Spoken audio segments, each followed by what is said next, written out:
Welcome back. Now that we have a good understanding of group development, let's turn our attention to the important topic of group decision-making. After all, decision-making is arguably the most significant thing that groups do. Most groups are formed and exist in order to make decisions about things. Either out of necessity, there's some problem we need to solve that requires a decision among different solutions or strategies, or opportunity, there's some prospect we can take advantage of if we can just decide on the right course of action. Decision-making in groups are also closely related because so many things we need to make decisions about are complicated and require input and expertise from other people. Or because the outcome of a decision will affect many different people, so their interests need to be represented by groups in the decision-making process. And all of this happens through communication. What we decide and how we decide are functions of how we interact with each other, and the quality of our decision practices and decision outcomes are directly related to the quality of our communication. So if we're going to enhance our understanding of group communication in this course, we certainly should devote a substantial amount of attention to the topic of decision-making. Now, unfortunately, groups are often prone to making bad decisions, and those bad decisions can have devastating consequences for the people involved, whether those bad decisions directly affect people inside the group or have more of an impact on people outside of the group. Let's face it, the stakes can be pretty high for the decisions you're making in the groups that you're involved in. They can have major implications for how money is spent, how resources are allocated, whether businesses thrive or fail, whether policies are effective or harmful, whether new ideas bring positive change or create new problems. Group decision-making is fraught with difficulties, and there are competing interests and alternatives and motivations pulling group members in many different directions, making it difficult to overcome the inertia that often seems to be pulling groups towards bad decisions, or at least suboptimal decisions. Plus, we'll never really understand exactly why people or groups decide in favor of one idea versus another. There's usually a degree of mystery and irrationality in every decision-making process. So we're limited in our ability to eliminate bad group decisions. But fortunately, groups also do make a lot of good decisions, and there are many things we can do to increase the likelihood that we'll make more good decisions more often, especially regarding how we communicate in our groups throughout the decision-making process. And that's what this whole course on group communication is all about. We'll never be able to anticipate or predict all the situations our groups will face and devise perfect strategies for every situation. But we certainly can put ideas into practice that will increase the probability of more favorable outcomes more often. So let's look at how we can do that with our group decision-making. First, in this video, we'll cover several of the key decision-making traps groups often fall into, so we'll know what to avoid. Then in the next video, we'll learn about several effective decision-making practices that can help us overcome these decision-making traps. And we'll wrap up with a final video that explores creativity and innovation in our decision-making. Those times where we need more than just a routine decision, when our decision-making requires a degree of novelty and originality to get beyond the status quo and come up with new ideas. Let's start by looking at several decision-making traps we're all susceptible to. Where do bad decisions come from? Scholars from a variety of fields have been studying this question for decades, and a substantial amount of research points to the idea that we all have hidden biases and distortions in our thinking, many of which fall into common patterns and themes that we can't identify. And of course, these shortcomings are even magnified in groups when we combine our deficiencies with other people. But we can overcome these biases and distortions in our thinking, especially if we are more open and aware of what they are, so we can recognize when they creep up. Many books and articles have been written about various decision-making defects, and some scholars at Harvard and UCLA, John Hammond and Ralph Keeney and Howard Raif, wrote a helpful piece in the Harvard Business Review several years ago that summarizes the key themes of this research. They identify 6 hidden traps in our decision-making that we need to be careful not to fall into. Let's review all of them. First is the anchoring trap. Now, this happens when we give disproportionate weight to the first idea or solution that is being offered. Have you ever noticed how easy it is for the first idea you hear to become the standard by which you evaluate all other ideas? Now, there's nothing wrong with this per se. The first idea you hear might actually be the best.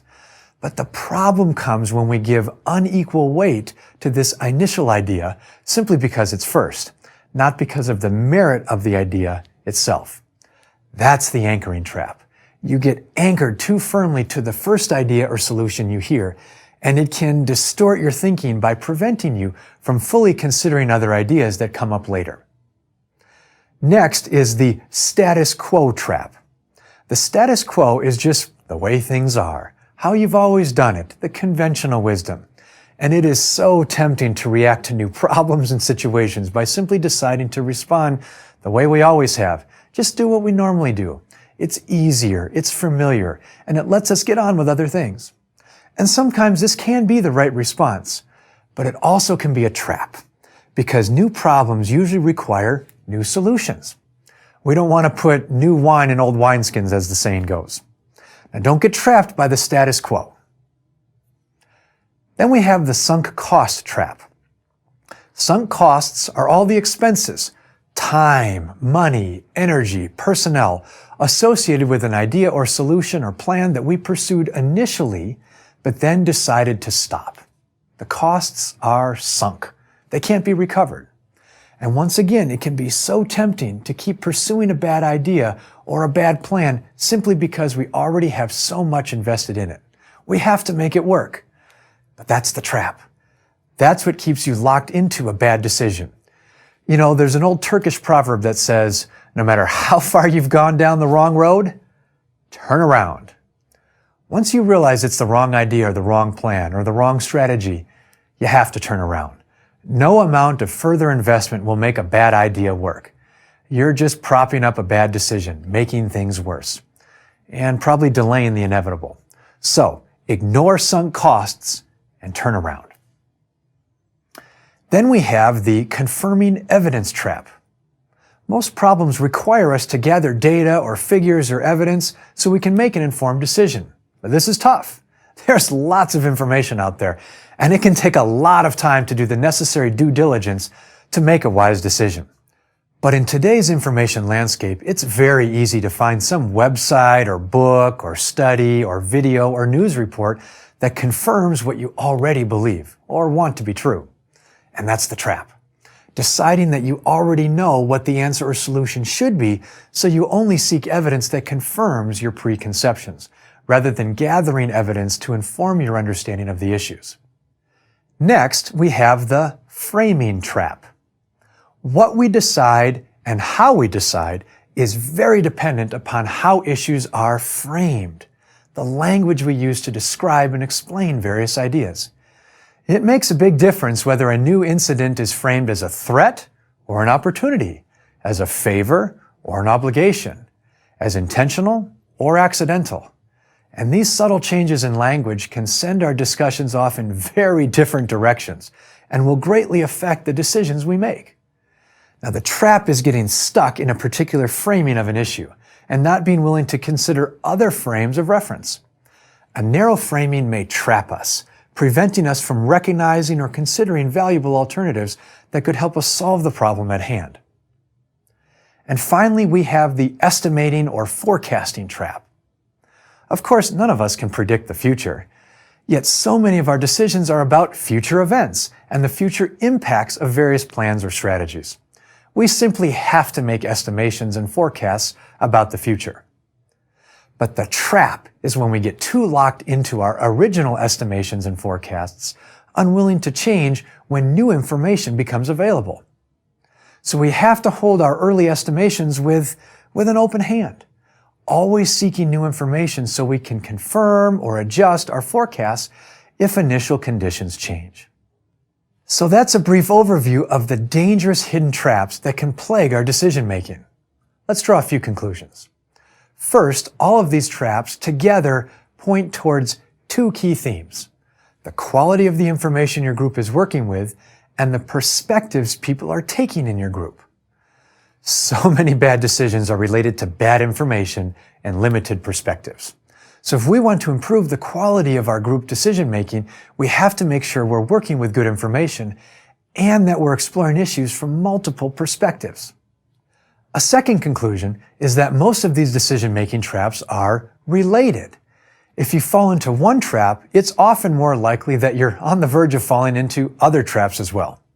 For example, if you get anchored too strongly to an initial idea, you might then be more likely to seek confirming evidence to validate that idea, which makes you even more firmly anchored, making it more difficult to give up on this idea because you're so invested in it, and thus more likely that you'll fall into the sunk cost trap. And then to justify this course of action, you'll probably frame things differently to convince others that this is still a good idea, thus perpetuating a bad decision and pulling other group members into the traps with you. This is why it's so important to recognize these decision-making traps. Because once you fall into one trap, it can start a downward spiral of many other traps that are difficult to get out of. A third conclusion is that we have to remember that we are always susceptible to these decision-making traps, even if we avoided some of the traps in the past or previously made some good decisions. Avoiding traps and making good decisions certainly makes us wiser, but it's no immunity from future decision-making traps. That's because every situation is different, and the stakes and implications and consequences of each decision are different. So the susceptibility of decision-making traps starts over again with each new decision. Yes, we'll be better at recognizing the traps, but we still have to be vigilant to avoid them. Don't make the mistake of thinking that just because you were successful in the past, you're guaranteed success in the future. And finally, I hope you can see how all these decision-making traps are related to communication. Avoiding or falling into these traps depends on how we interact with each other in our groups, usually related to how we respond to each other when ideas are raised or suggestions are made. For example, when someone frames an idea in a certain way, group members can keep quiet and accept this initial framing, potentially leading to the framing trap, or you can speak up and offer an alternative framing for the group to consider. Plus, think about how this relates back to the notion of group development. If it's not normal, remember group norms? For this kind of constructive critique and discussion in your group, you are more likely to fall into these traps. You're more likely to accept the initial framing of an idea or anchoring position. You're more likely to accept confirming information and not offer counter-evidence. And you're more likely to go along with a bad idea you're already invested in because you're not willing to challenge the status quo or ignore sunk costs. So we get ourselves into these traps, but we can also avoid these traps through effective group communication. We'll build off of this idea in our next video, exploring specific communication practices we can enact in order to avoid some of these decision-making traps and make better overall decisions.